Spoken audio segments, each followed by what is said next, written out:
Hello, and welcome to Recent Activity, your new favorite entertainment review podcast that attempts to cover every film, every show, all at once. I am your co-host, Andrew Morgan.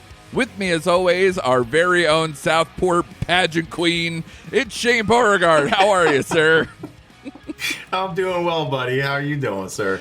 Do you like that intro better now that I told you I didn't have it fully prepared and just pulled that shit out of my ass? You like that, right? I like that. That's good. Of course, when I think of Sarah Michelle Gellar, I instantly think of you the same way. You know, that's how I do. I can see it. Shane the Vampire Slayer. Good to see you, Matt. This has been an interesting week in between because we went from like the highest of highs, right, where it's like Superman, you know, big time blockbuster. We've had seemingly almost blockbuster after blockbuster. Jurassic was recently, and your Mission Impossible and all these other ones that like we were just like into on a huge level. Then comes this weekend that just passed, and we're going to talk about a lot of the stuff that did come out over this past weekend with I Know What You Did Last Summer. No, not that one. This one, the 2025 one. God, if I had the like Hollywood czar job where I get to control what studios do, like have the last word, the thing I would say is if you name a movie the same fucking movie in the same franchise, your studio is banned for life. Like, please stop doing this Scream. I Know What You Did Last Summer. Like, stop it.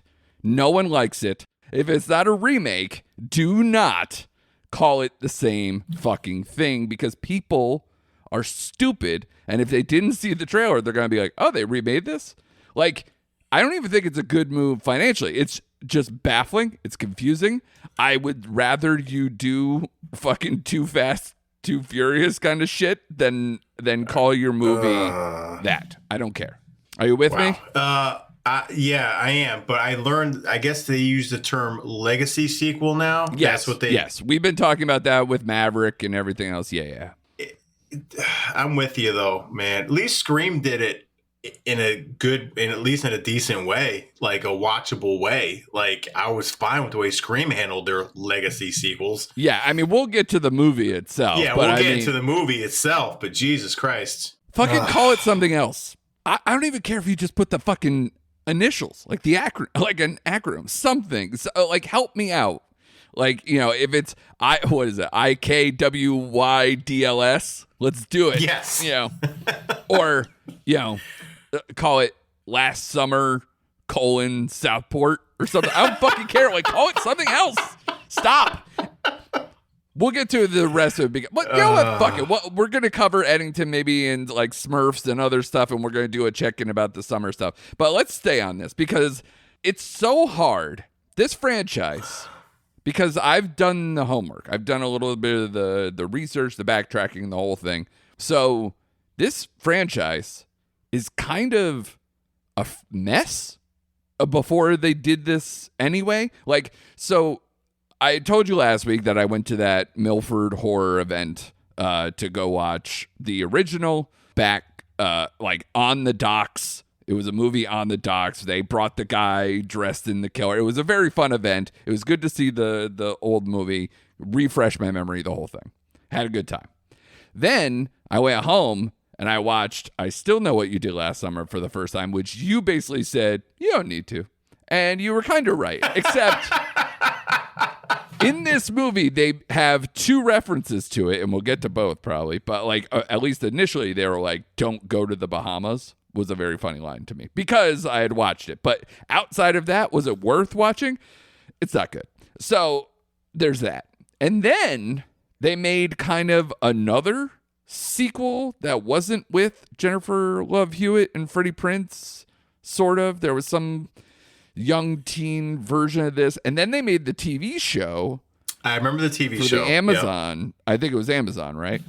It was Amazon, yeah. And so it's like, so again, didn't have legacy characters. It was just kind of like how Scream, didn't Scream do the same thing? They had a Scream series on MTV or whatever. So they literally have tried to cover the Scream playbook almost the whole time, except they didn't have that at least like original trilogy or so to like kind of really have like a firm grasp on its audience and Right. where we are with the characters and all those things. They really only had, because I Still Know What You Did Last Summer only has the two because of who survived and whatever. And then we're going to see them again in this movie, which we'll get to now, which I know we're it's a really kind of like at best mediocre thing. And I'll put out the scores here. You're talking 2.6 Letterboxd, 5.6 IMDb, 43 Metascore. No one's being glowing about this movie. Although I've seen some people who maybe like it a little bit more than me and all that stuff, and or hate it way more than me or any of those things. So we'll get to all those scores too. But as far as like box office, I thought with nothing out that this would have also done better, especially in the era of, Final Destination Bloodlines made a bunch of money. 13 million domestic, 11.6 international for 24.6 weekend worldwide. Right. That's very meh. Especially if you're bringing back to your two big characters, right? Yes, it's meh. You're right, but actually, when I saw the $13 million, I based on what it's going against, still Superman, still Jurassic, still fighting the dinosaurs. Yeah, I thought like it did as best as it probably could, sure, based on when it's out. You know what I mean? Didn't we have a horror movie come out not too long ago that we also said like I thought that, like what was it? Bring Her Back? Maybe was there something in between? Bring Her Back, or we're just like there's no competition like for a horror audience. Why is this not doing well? And this is kind of in that lane where I thought I was going to do better just because there was no other competition of that realm. And you have a named franchise, like you said. It's a legacy movie that has a built-in audience that I thought would do. Yeah, I don't know. I'm still fucking surprised Jurassic World made like 31 or whatever the hell it made this weekend. I'm like, golly, I know that movie just go away at this point. I know. And Superman, like they keep doing the like if inflation was happening, Man of Steel is like doing better than this ever did kind of conversation. So even that's like, yeah, it's working, but is it really working? Like, so there's a lot of those conversations. We get to that when we kind of comb through the summer a little bit. But as far as this goes, if my audience that I saw the movie with is any indication, it was sold pretty well wherever I looked on Thursday night for previews, all that stuff. And the cross section should be encouraging to them because I had teen girls behind me and I had people there for the legacy stuff who saw this original one in the 90s. So they should be encouraged by that. I just maybe don't know if that audience is dwindling, obviously, but I just wonder if they got even enough screens. Like if they didn't put this out in the summer, which they always try. I know it's July, the movie's surrounded by the whole July 4th thing, which by the way, Southport, a lot of problems, man. Just a lot of problems. I love the update in the movie of like, but it boils down to, you have just one shitty curve. Like just don't like put in a stop light somewhere, put in some speed bumps. Like, or what are we doing? Anyway, we'll get there. But I think people were encouraged by not only seeing Jennifer Love Hewitt back again and Freddie Prinze Jr. back again, but also cameos by other things. We could talk about those. But the main cast, having people who have come from other kind of popular titles before, like especially like Madeline Klein, I think is becoming like a name and whatever. But I think those teenagers were there for them as much as they were just for like, oh shit, a PG-13 horror movie that we can go see.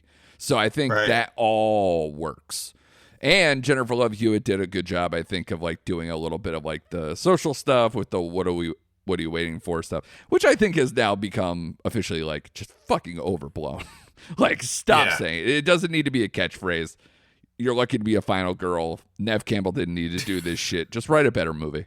So that's where I sit with that. But this movie is literally just a redux. Like it does the mystery stuff a little bit differently. These characters are different, and we'll get into that too. But essentially, you're talking the same plot. A group of friends are terrorized by a stalker who knows about a gruesome incident from their past, from the previous summer. So it's clear that they're just kind of doing the Scream playbook of when they brought it back a couple of years ago, right? Like, you didn't see like a huge, big difference in this. It's just textbook. They're just trying to keep the same thing going on. Paint by numbers. Yeah. Yep. Except I think there is one big difference. And so I just want to put this out there that I think this movie is okay. But I was riding with it pretty well. And then the ending I thought was jarring. And I think not because of who the initial killer is, but where they went for it after. And I think so. Okay. I've seen people get dragged on the internet already. If your review says you didn't like the ending and you're a male reviewer saying it, then you must be a fucking asshole. Basically, you might be you're anti-women, you're anti-feminist, you're anti all these things. Like, oh God, it can't be this. And I just want to put out there, not only when I saw the first movie again, I turned to my girlfriend and said, you know, if they just believed one woman in this movie's like 45 minutes long. You know, like I was like, this movie's dumb because like all the cops are like, they even mention it in this movie. They're like, oh, so, you know, Southport cops are still gaslighting women. I'm like, yeah, they are. Yeah, it's pretty awful. So I agreed. So I'm with that. But the way they ended this movie and who they did dirty in this movie angered me. Because I didn't feel, if you're trying to honor this franchise that you're bringing back, that's a fucked up way to do it. And I really like, and you liked more, I think, Do Revenge on Netflix. Yeah. So this is co-written and directed by Jennifer Caton Robinson, who did Do Revenge. I even have some affection for Someone Great, the rom-com she did before that on Netflix. I would sign up to watch probably Do Revenge again before I watch this movie again. But I want to say, as a positive, I was riding with the mystery because I was writing down a bunch of like kind of theories of like, oh, it has to be this basic ass movie. And then it was a little different than what I envisioned. So as far as the mystery and the move, great. Except then it wasn't. And it really bothered me. And the problem is their characters are not as strong as the previous ones either. In fact, some of them are borderline irritating. So you really have to slam dunk your ending. You really have to get me for me to go overboard about this movie. So I agree with the scoring that is just right down the middle, like meh. I was too, I just didn't care at the end of the movie. So I wasn't jarred by anything. I just thought it was lazy writing and why they would go in that direction in the first place. I just kind of ruined that character, like you said, and kind of ruined what they were trying to do. I thought they went for a little too shock and awe at the end, and it just didn't do anything. It didn't move the needle for me at all. I thought it was fucking dumb. No, I think it was just shock value and a little bit of like, fuck you, this previous stuff. I think people get your feelings out and then we'll talk about the ending. This is why they went that way. But I found this movie to be kind of freaking boring most of the time.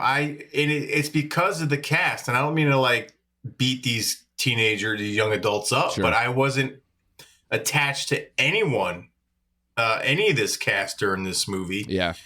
At least with the original one, there was that presence of Jennifer Love Hewitt, who I think did a really good job in that first movie. Sure. I liked the first I Know What You Did Last Summer. And maybe, Freddie Prinze was more of a known commodity back then. And I just rode with that initial cast. This one, I wasn't connected to any of them. Yeah. I didn't think they would be, quote unquote friends anymore. Right. I guess Ava would be like this iteration of the final girl, along with the one who played Danica, who actually to me, it's so funny. Danica, at first, I was like, oh, she's so fucking annoying. But as the movie went along, I was like, oh, she's the only one trying to make a distinct character. And I liked it. Yeah. Everybody else I thought was bland fucking toast or annoying. Yeah, they were. And Ava, what was throwing me off were her weird sex quirks. I'm like, okay. Like, I just didn't jive. That kind of took, I know they went for humor in that instance. It just didn't work for me. No.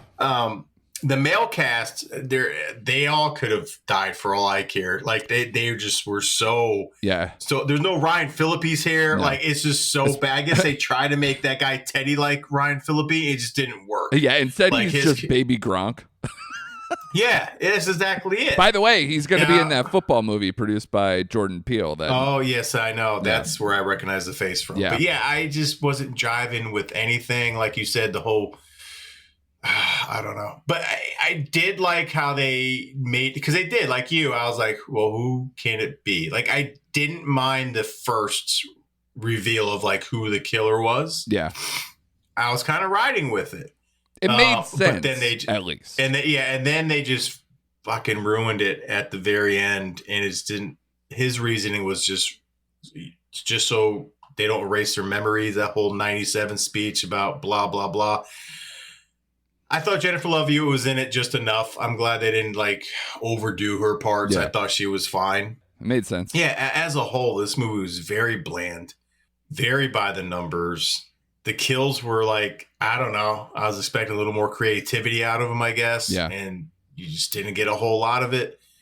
I thought the portrayal of like the Southport police, and I know they nailed you over the head with this, but they were just annoying and incompetent, and just to a point where it's like they cannot be this incompetent. Like they just can't. They can't. Well, it's not even that. It's like, it's the corruption angle. It's the controlled by the wealth. Which, so I don't know. I had my notes going along, so I could tell you kind of where my brain went. And I'm calling it now. We're spoiling this movie, all right? We're going from now on out because I want to like literally take the restrictor plate off, and I hope you do too. At first, I was like, it's clearly about the real estate empire. There's no way this doesn't have to do with that. And that kind of bared out, but not entirely the way I thought. Right. So I was happy that they kind of steered it a little bit differently, because I was like, oh, Grant can hire someone. Maybe it's a father-son job. Like, so Teddy's actually the asshole, we think, even though they go back and forth. Like, I would have liked some of that. I thought it was, it's convenient to have the note sent to Grant's son's ex and kill her fiance first. So I was like, oh, okay. So as I was going along, I was like, oh, that'd be like a good tie-in or whatever. But again, all for naught, whatever. Ray having a bar in town and no one told Stevie about the murder should have been a red flag the whole time, because that's complete bullshit. There's no way. Even if they were keeping it low key or ignoring him after all these years, or it's been that long, zero chance that was zero accurate. Chance. But I just want to just get right to it, man. They did Ray dirty. They absolutely did Ray dirty. He's the guy who saves Julie's ass twice in this series. He is, whether you like it or not, the savior of this shit. He went to the fucking Bahamas to save someone. Get out of here. He wants people to remember now, after all this too. He should just have let the podcaster live and let her do her episode. So that made no fucking sense. And then to end it on, all this could have been avoided if men just went to therapy, is a real fuck you to what Freddie Prinze Jr. did in the first two movies, which is why you're bringing this series back. So help me understand to go immediately and go, fuck Freddie Prinze, and then at the end be like, cool, let's bring Brandy back and let's make this more of this angle. Fuck it. Fuck everyone. Yeah, again, they ruined his character and what he built. Like you exactly said, to me, it was the laziest piece of writing. Yeah. Just for the shock and awe of it all. That's it. Yeah. Like his character, what we know, would never make those decisions or would never switch like that. Like, it's so out of character. Someone that was built into the first two movies. Sure. For him to do that. It is. But at that point, again, I was so numb to the movie in the first place. So I'm like, that in my first breath was like, that's where they went with this. Right. Yeah. Like, especially when we saw Jennifer Love look at the picture, I'm like, oh, my first thought was, oh no. Yeah. Like, and then we go to the bar and I'm like, oh God, they went there. They did. It just took me out. Like it took me out of it, man. And it's just, again, just kind of, I was numb to it. If I was, I mean, like you, like I should have been more upset because they just ruined his fucking character and legacy. Especially in the first two movies, they basically point fingers at him to be the murderer twice. So this guy went through all that. saved people's asses twice too, and then gets that, and when he's brought back, fuck off. And again, his motivation behind it was so lame and so underdeveloped. Yeah, it's underbaked. Like if you're gonna, if you're gonna make him the final killer, like bake it, like layer it into the movie more. Give him like a reason, like why he'd be doing this. As opposed to like, I want people to remember 97. Like, get the hell out of here. Did you have a better shake on the Freddie Prinze, like them breaking up stuff too? Because I felt like that was also underbaked a little. It was underbaked. Yeah. Unless because she didn't know what was going on.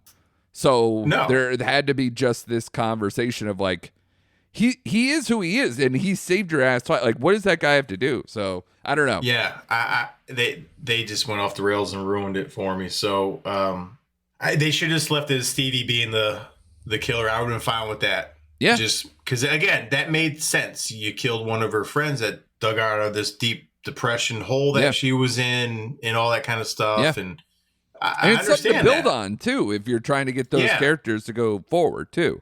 Yeah. But they went and just put gasoline all over the whole ending of that movie. So now it's like... And that's the thing. So what were your thoughts when you see Brandy come back in and now it's like Jennifer Love Hewitt's like all in and trying to like kick ass and take names again? Like, why? Freddie's fucking done. Let the other girls solve it. Did I miss a piece somewhere or not remember something? I'm just as confused as you are with that. So I don't know where they think they're going with that. I don't know why they would put Brandy. Like, I don't know the connection with Ray being dead now. Like, I don't know where they go from here. Yeah. Unless someone else is going to drive off a Reaper's curve. Yeah. You know, like I don't know. I don't know where they go. I really don't. Yeah. Well, because again, I think the same logic of what happened with Part 2, like I Still Know What You Did Last Summer. If they think they're going to do that again, just with these characters again, like you can't do that, but you probably can't stay in Southport either, or at least not have the same kind of thing happen. So it's just the dangling of that one character being still alive to kind of make all of this go on.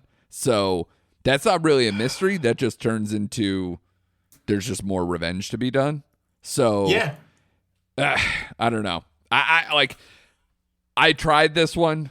I was into it. I tried to do the best I could to like kind of get back into the world and try to get into being up for watching this movie at all. Even though I thought the trailers looked like dump, I expected a movie that was dump.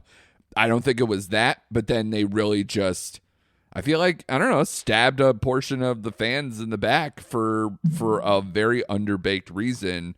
And to make it more about like making it about Matt and like really putting those lines on it, I thought was a hard line in the sand that I found very perplexing given how it was before. Maybe you don't like maybe Freddie Prinze wanted out and that's fine too, but he also could have just walked away. So you don't need him to be the killer and killed in the same breath to make it about something else. Yeah, I agree with you. Like, and if he wants out, write a better script for him to go out on. Like, make it make sense. Yeah. It just feels like if you're writing this script, did you really like the first couple movies? Right. And I like the first movie. Yeah. I mean, again, like, the second one's not good. But again, if you're going to honor this franchise, I just felt it weird. But to your point, though, the crowd that went to go see it for this cast in this reiteration of this movie probably didn't see the original I Know What You Did Last Summer. So in my eyes, what happened to Ray probably didn't affect them as much as the people that grew up on that movie and had all this character built in and rode with them. Maybe. You know what I mean? For them, it's probably like just this cool twist at the end of the movie for these girls sitting behind you. You know what I mean? But I don't think you bring the legacy characters back if you think people don't care. I think we care. Sure, but I guess that's my point. Like, it's almost like I don't know. If you're going to try to make a movie come back, a movie series come back, then why? Like, you're not H2Oing this thing. Like, nope. You're that movie honored what it had. So Scream honored what it had. It brought back a lot of legacy people, had a good amount of like shared time between the new and the old and the whole thing. That's why this is just so baffling. It's either make it without them or make it without Freddie or whatever and just say they got divorced or they, and he's no longer in the picture. Or just follow their playbook better. No. Like, obviously, like, follow what Scream did and do it like they did. Instead, they just like read the cliff notes and decided to fumble on the 1 year. Like, and again, there is a way to make this movie, maybe have a stronger female voice or a feminist slant without just dumping a legacy character that doesn't make sense. So I'm not anti that idea. I'm just anti the execution. The execution was terrible. So at the end of the day, if I were to grade this, like we both said, meh means 2.5. It's a 2.5. Exactly. I almost wanted to give it a 2 based on how they handled the end. Yeah. But I was like, you know what? Up until then, it was a mediocre movie. Because there's a way, if they land the plane better on here, there's a possibility they could get up to a 3. Because like I said, I think they did a good job of zagging where I thought they were zigging and really making the mystery of it work. Yeah. Even if all the other characters didn't work, the fact that I was still engaged and following along and still playing the game, as it were.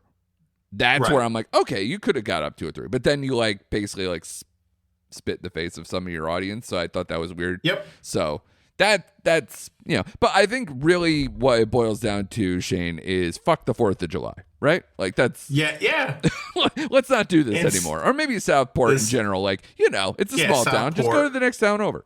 Yeah, right? Just go. I always laugh at the whole Southport thing because I know that was filmed here in Wilmington, North Carolina. So like Wilmington always doubles as Wasn't that where they shot Dawson's Creek too? Yeah. So I think that was like just Kevin Williamson's zone. Is that what we're doing? Yeah. They shot Dawson's Creek there. They shot the first I Know What You Did Last Summer. They shot Waterfront, that Netflix show that was that's taking place in Wilmington. So okay. Yeah, I always laugh when I look at the background of Southport. I'm like, I know where that's at. Yeah. Well, don't drive at night, Shane. Very dangerous. Not up around Reaper's Curve, buddy. Yeah. That's not what it's called. Put like one of those flashing. It's called No, she called it Reaper something. No. It is called that in the movie. I'm just saying in real life. In Wilmington, they're not real like, life. hey. No. Okay. In fact, I think they would have one of those signs that had the flash around the corner, like, hey, proceed with caution, like sharp curve. Okay. Oh, before we get out, I did have this thought and I didn't put it in my notes, and I'm glad we're talking about that specific. So give me your thoughts. First movie, this movie, the 2 accidents. The first accident I felt was like truly their fault. Dickish. They're drunk. Oh. He's causing, like, Felipe's over the top. He had a real problem. This one, I'm like, was it their fault? I thought the same thing. This case, I'm like, it was a true accident. Like, it was literally a true accident. Yeah. You can't pin it on anybody, really. Like, he shouldn't have been in the middle of the street, but, like, it was a God's honest accident. Yeah. Unlike the first one, like you said, that they deserved to get some revenge on him in the first one. Totally, yeah. They were drunken idiots over the top in the middle of the road, arguing, like the whole fucking thing. Like, and this one and was they a true didn't accident. See the guy, like he wasn't in a car. It was a straight up hit. Yep, this was a true accident. The fact I was getting a little pissed when they started killing off characters that had nothing to do with it. Yeah, Like the fiance, who by the way played Superboy in the Titans show that was on HBO Max. Oh, nice. I do remember him from there. But anyway, not to go off. But they're killing the podcaster. They're killing the fiance. The podcaster makes sense because of its Ray. But it's also weird, like I said, because if he wants people to remember, he should have let her do live. Her shit. Right. But it had to be Ray because I don't think she knew Stevie or whatever her fucking name was. No. So Stevie. She says when she gets killed, she goes, "You?"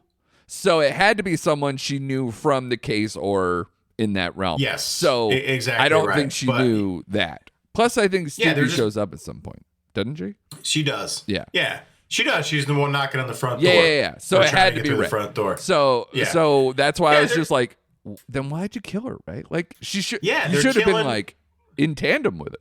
Yeah. But anyway, they're killing people who had nothing to do with it over a true accident. That's what I laughed about the most. I'm like, man, they're mad over like an accident. Like, Yeah. nah, they should have had a better reason. Like the first movie had like them doing something in the street and like hitting someone. I don't care if they did it in the first one. It worked. Do it again here or something of that nature. Don't have them just out in the middle of the street. It's called overthinking, Shane. This whole thing is just I overthought. guess. And it suffered because of it, unfortunately. But are we also going to just see every horror franchise have podcasters from now? Because we had it in Halloween. Yes. We had it in this now. So we've now replaced like it's true crime doc or podcast or both, right? Yep. It's all that. Especially when it comes to legacy, which should just teach you stop fucking making a billion sequels in franchise horror. Right. Because you're going to end up in these zones of like, yeah, we got to do this because that's what would happen in real life. You know, Netflix would be like knocking on the door or, you know, some true crime podcast or whatever. And which is, again, how Only Murders in the Building makes it fun. So you can make a fun version of it. I think to do it like in earnest over and over again is now like, oh, man, I'm just going to roll my eyes every time. Yep. Yeah. Although, more Etsy stuff from people making true crime podcasts, you know, to have murder victims on your chest walking around. That's right. The town you're in, too. Idiot. All right. So just a couple of points of emphasis to wrap up. One, you made it very clear that you did not want to see Ari Aster's newest movie, Eddington, because Ari Aster has done you dirty in your eyes. You're an anti-Hereditary. Although I thought you were okay with Midsommar. I'm okay with Midsommar, yes. Okay. Well, I think I said to you, you asked me where I would rank it in those three, I did. basically. And I think it's still 2. But there is a case to be made for saying this might be his best effort. And the reason why is because, again, it's so hard to compare like that kind of thriller horror stuff with what this is. And this movie, the tough part for, I think, general audiences to wrap their minds around this movie is that it's set in the 2020 COVID period. And it really tries to tackle all the sides of people who, you know, really care about masking or people who don't care. And then there's the people who, you know, it's the conspiracy theory angle. And then there's the people who, you know, are like, the government's not going to tell me what to do or, you know, like any of these things all kind of like were in the ether back then. And they put it into like a small town perspective, plus the mix of like George Floyd. So they kind of brought up that too and had protests and a lot of this is based on Ari Aster living in New Mexico at the time or seeing that in a smaller town, New Mexico version of the COVID thing where it's like, nobody has COVID here. Why are we having state mandated COVID restrictions and all these things? All these ideas are there. But at the heart of the matter is that is kind of the distortion field that goes through essentially a man in the form of Joaquin Phoenix, who's the sheriff of this small town, who has a genuine, so to speak, beef with the mayor of that town. And it's such a small town that they obviously see each other and interact a lot. And his wife had a previous relationship or possibly the worst, like soured, you know, criminal possibilities of all those things, whether it's statutory, any of those things, kind of sexual assault, any of those things mixed in. So those two guys already don't get along. And essentially they use this COVID distortion field, these arguments, these amendment rights, these, you know, like anti-government stuff, all these things get mixed into two guys essentially just going at each other.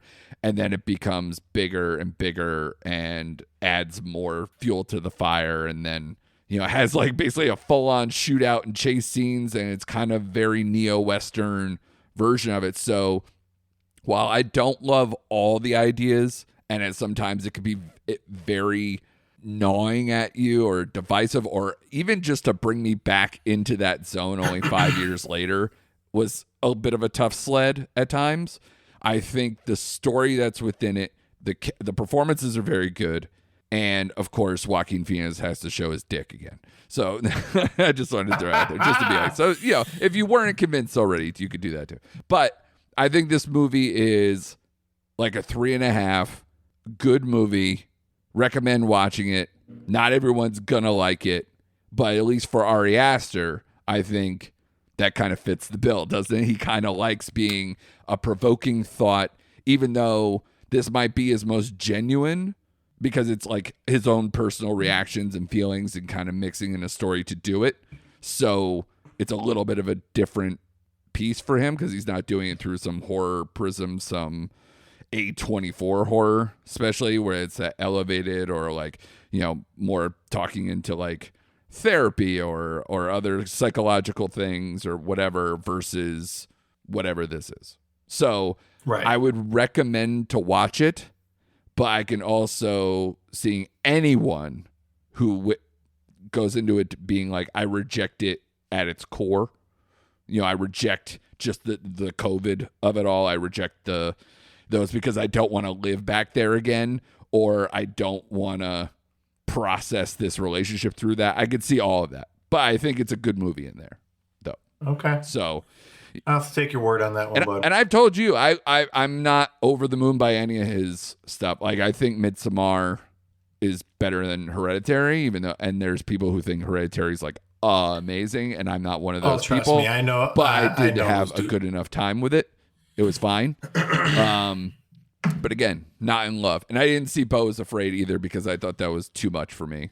It just didn't vibe on any level for me to even get there, but I don't know. Maybe now I gotta try to give that a shot because I didn't know what I was gonna get with this either. So, yeah. So it's probably falling on your deaf ears. It might take a long time to even try it, and it would probably be at home. You're not gonna rush out to the movie theaters, but it was an experience, especially for being a longer movie with in that 235, 240. 235, 240. Yeah.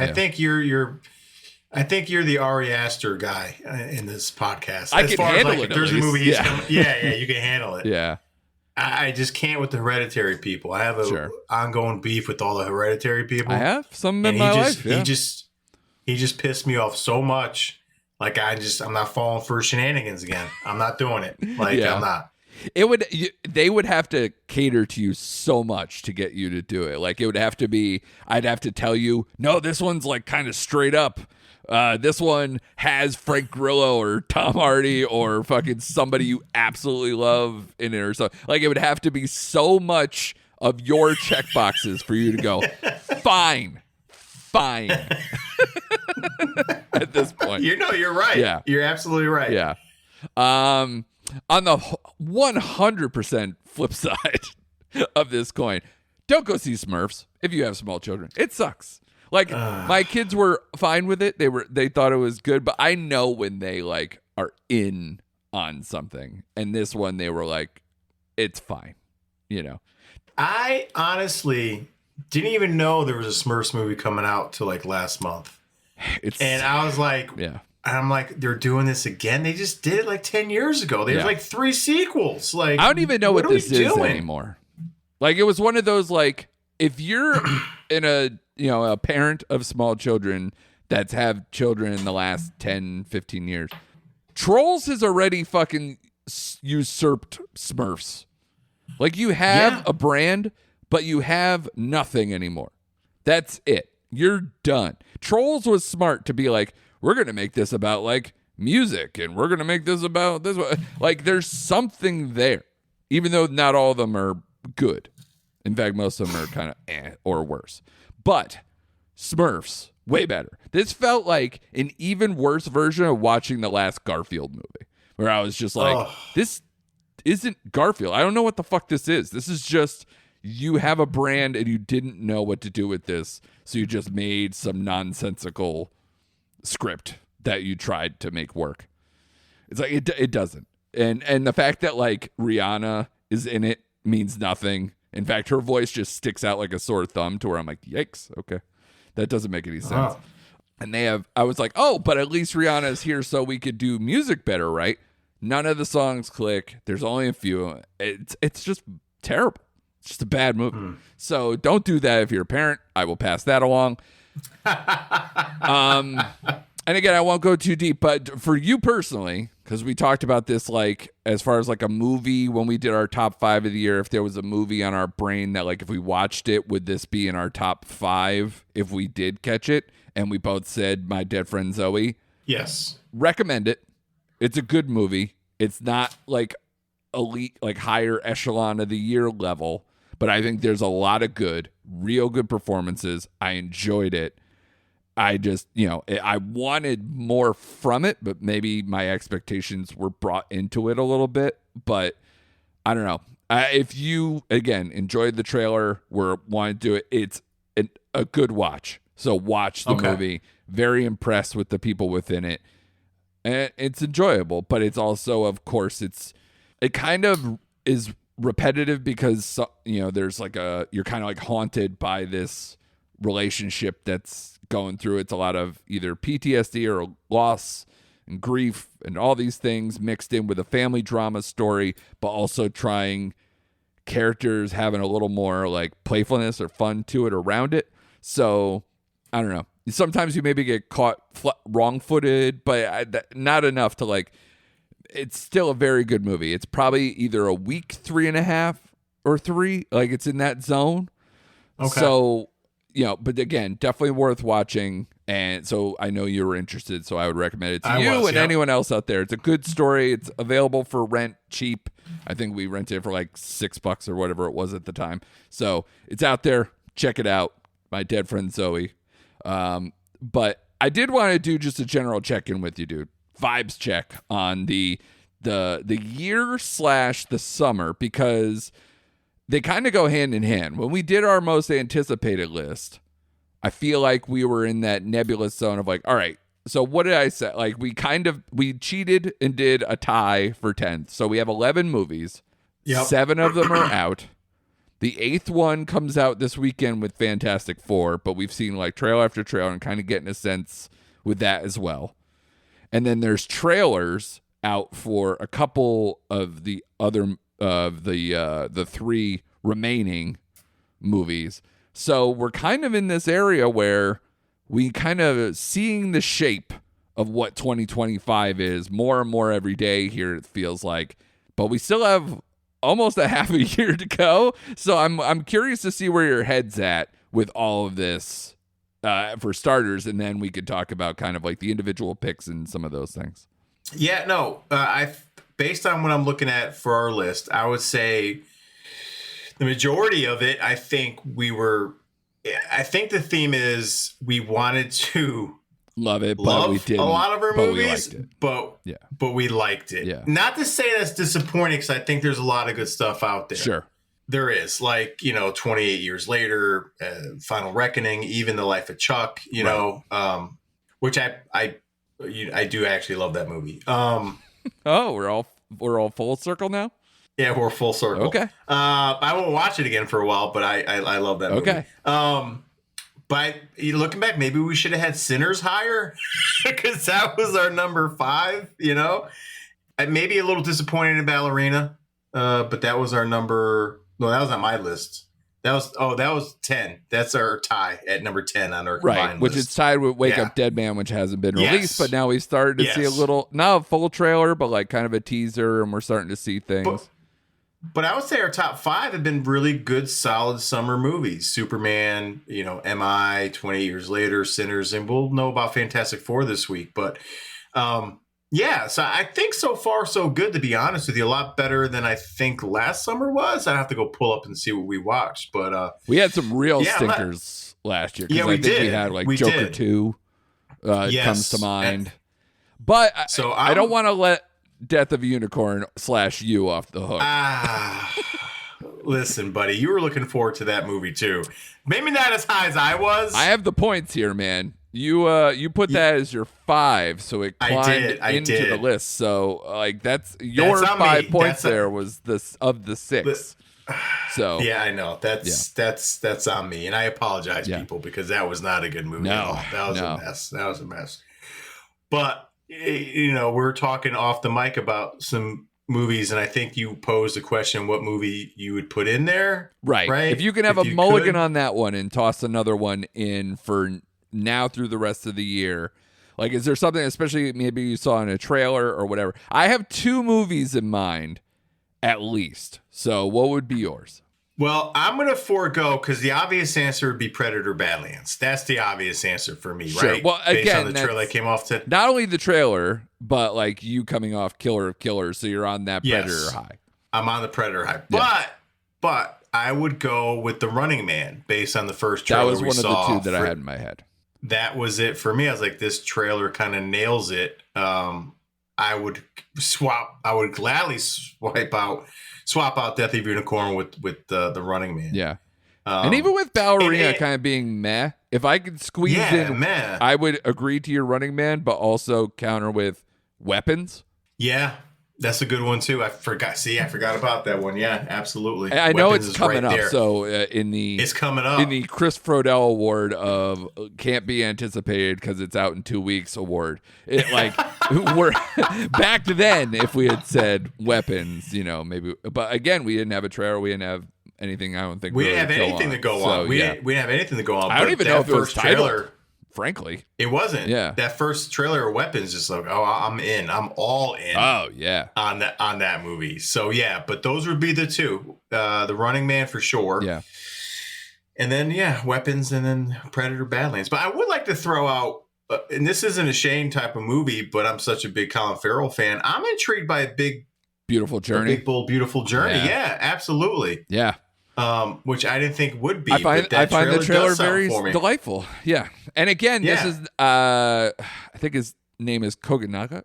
I'm tripping over the exact pronunciation, but the director, he's a one-word director. He did his last movie with Colin Farrell as well. It was a Sundance movie called After Yang, I believe is the name of the title, and I was very underwhelmed by that movie. So I'm trying not to let that get into my head, but that is just sitting right there to make me less. But I really do like that trailer. There's a lot to like.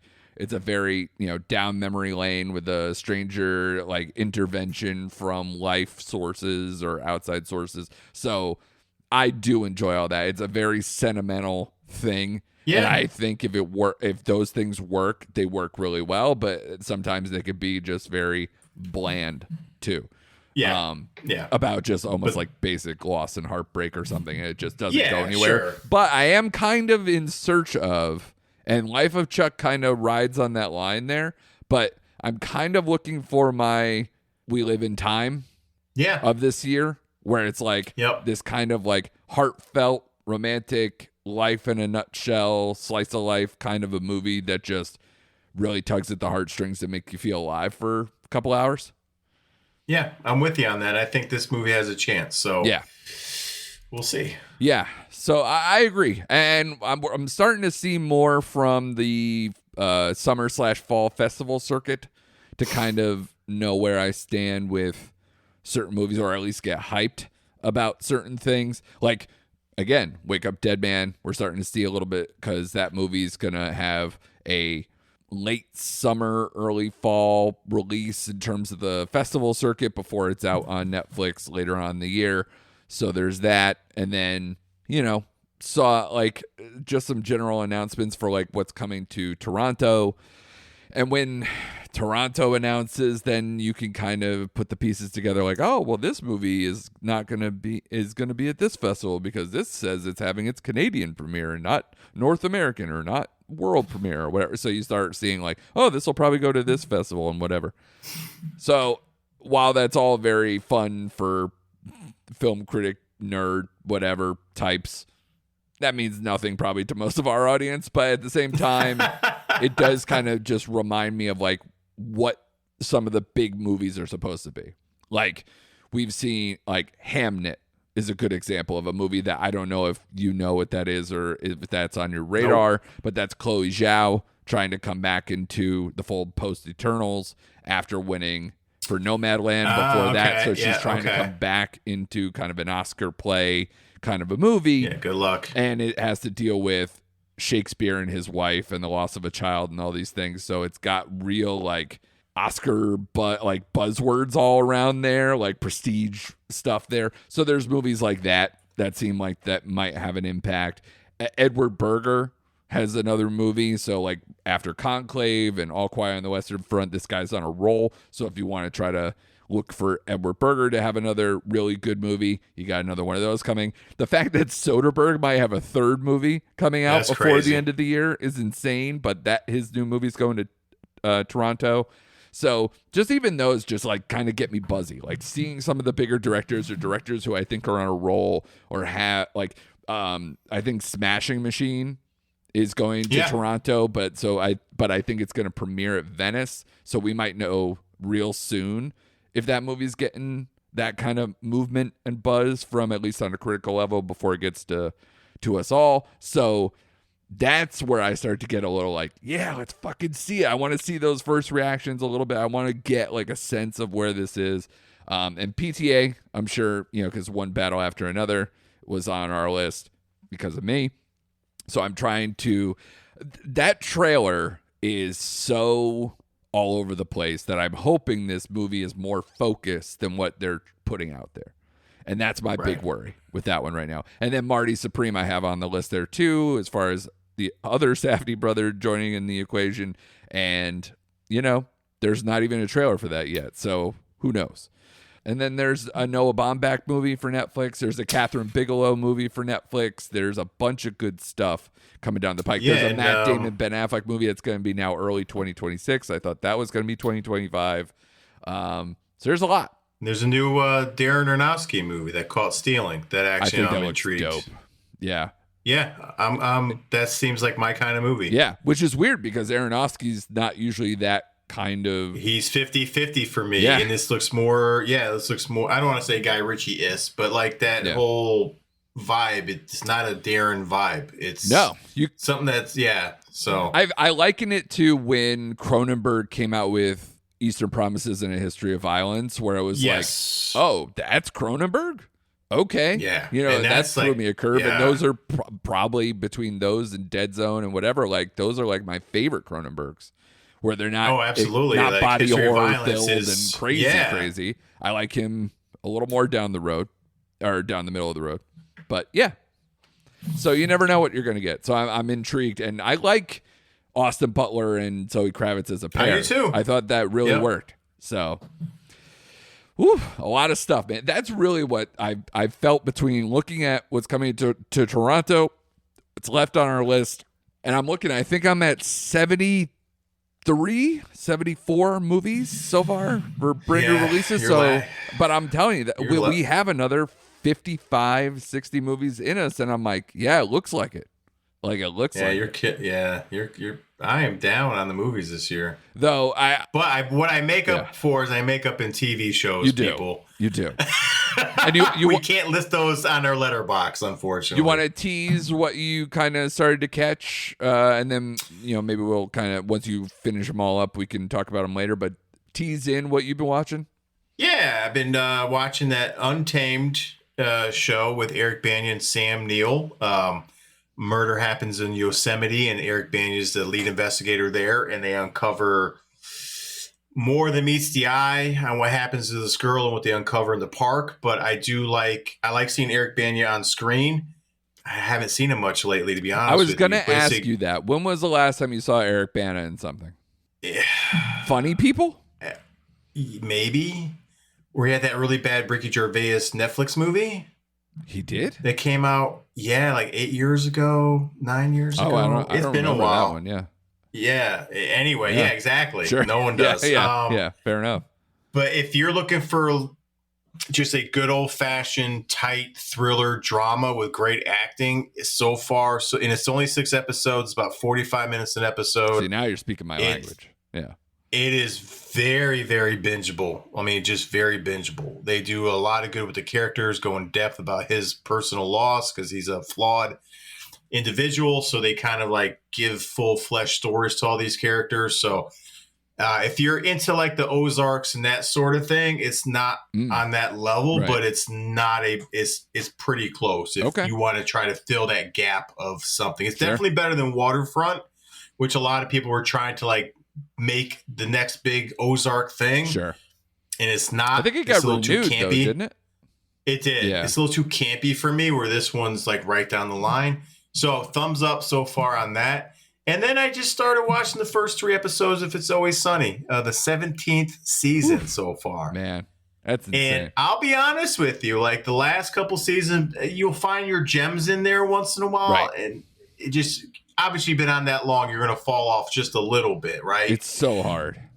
Comedy it's especially. so hard, but yeah, but I think so far, at least, these 3 episodes are shaping up to be probably one of the better seasons in the last couple seasons, believe it or not. Trailer looked funny. Yeah, if you're an It's Always Sunny fan, they already got 3 out, and it's actually a pretty strong season so far. So how many are they putting out nowadays per season?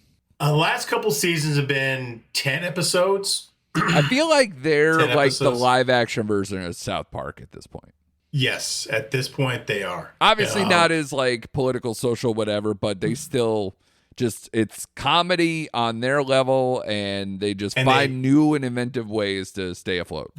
They push the envelope. They know their core audience. They know what they like. Yeah. They know where to straddle that line, and it's still straddling that line. I mean, there's some things they do, and you're like, I don't know how they say what they say or get away with what they get away with, but they do. So let me ask you, because you've been living a dangerous line with your daughter, who's now getting older and watching more adult type things. I've heard a word on the street as far as like South Park is concerned, and I made that comparison just now. But like that is a show that I find every new batch of like preteen, like 12 to 11 to 17 is like just finding South Park again and is loving it and is staying with it, and that's what's been keeping that a very popular show. And they're doing like 10 episodes a year tops, maybe a special or whatever. So it's that same type of thing. Is this something that you can and your daughter can start watching together? Because I know you've done the horror thing, but this gets a little like just straight provocative, so and outlandish, to where that might just make you go, she could watch it, but not with me. Okay, so that's a little different answer here. Would I watch them with her if she was interested? Yes, right. I would. Okay. She has not discovered South Park yet because she is still in the horror. Well, I more meant Always Sunny. That's your thing. Yeah, no, she's not watching It's Always Sunny. I can get away with it on South Park because it's animated. You could always kind of brush the animated shows off a little bit. And the characters are actual children, not adult. Yeah, exactly. But It's Always Sunny. Yeah, no, she's not. Nope. Not in my house. Not yet. Got it.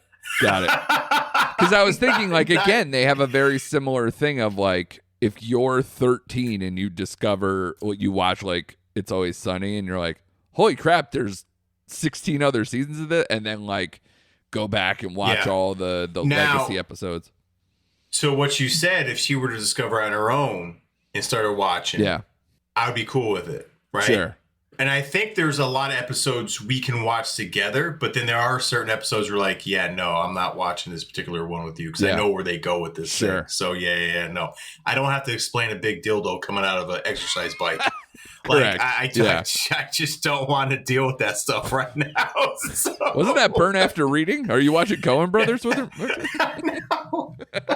No, that was It's Always Sunny. Oh, they did that too? As well. Because that's I was about to say that was the George Clooney character did the dildo in the exercise machine. Yeah. Mac stole that idea and got it. Put it on his exercise bike. Excellent. No, it's too much. Yeah. Too much. I'm actually excited because my daughter, she's going to middle school, so she's almost at that level. But drips and drabs, I'm fighting that line of like what teen drama, teen romance, teen rom-com that she can watch, and we're playing that game, and I'm watching with her, and then I'm the fast forward dad got that thumb on there, just watching. Like I'll click, goodbye. Yeah. But I am proud to say, and I don't know if you're a fan of this show, you might be. She and I watched a couple episodes of White Collar today, and I almost teared. The USA show back in the Matt day. Bomer. Yeah. Okay. Yeah, basically like a Catch Me If You Can, but done in a series level. It's one of my favorite shows of all time. I absolutely love it. It's a great show. And so one of the girls from Victorious, in the Nickelodeon show, is in an episode of White Collar, and I was like, all right, I'll just show her that, like, oh yeah, it's in. And then she was like, don't turn it off. And so I was like, okay, and we just kept watching. Yeah. She loved it. Yeah. To that note, I have gotten her to watch a couple episodes of Psych, which I'm very proud of. That's my next venture. Yeah. I think likes more my son's taste will be like, I'm going to slowly. So him and I went to Weird Al, which was his first concert. We did that since the last time we were on the air. Also went to see Beck with an orchestra. I've been a very busy boy. You have been.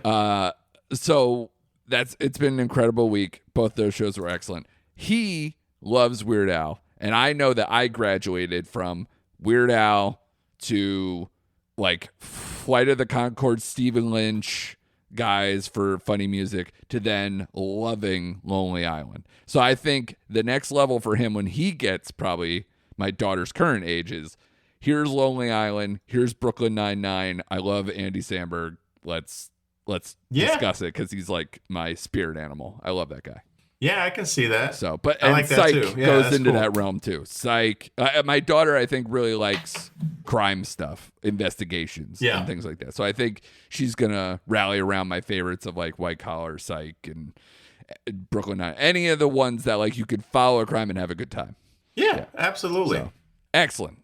We are two struggling parents, but trying to make it work. With entertainment that we love, and that's how we show our love. And I'm glad that we can end the episode in this way. Show us some love, everybody. Tell a friend about this amazing podcast you're listening to right now. Give us 5 stars wherever you listen. And like I said, be here every week. Subscribe so you don't miss an episode. And we got a biggie, another summer blockbuster right in the heart of us with the MCU. Is Fantastic Four going to save comic book movies right after some people think Superman already did? But we will talk about that and more next week for more recent activity.